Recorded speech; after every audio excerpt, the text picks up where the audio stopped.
I did want to also stress and underscore how we are moving forward. Governor Eric Holcomb flanked by state and local health officials as Indiana announces its first presumptive case of the coronavirus.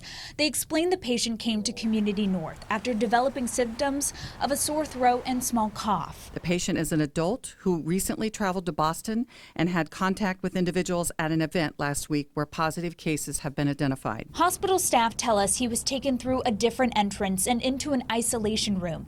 That way he could not come into contact with other people. He was then transported back to the self-quarantine where he previously was located.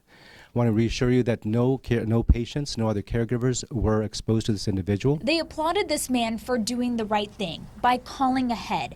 He is no longer in the hospital, and the State Department of Health explains he will remain in self-isolation for 2 weeks. The risk of additional exposure and community transmission was decreased, and we're taking every precaution to prevent new infections related to this patient. Health officials believe he flew back from Boston on Wednesday. Now they're investigating to find out if the man had contact with anyone else in Indiana.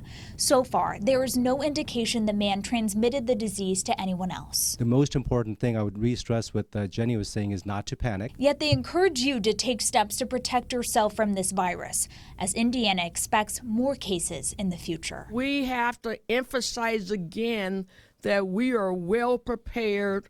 We've been waiting for this situation.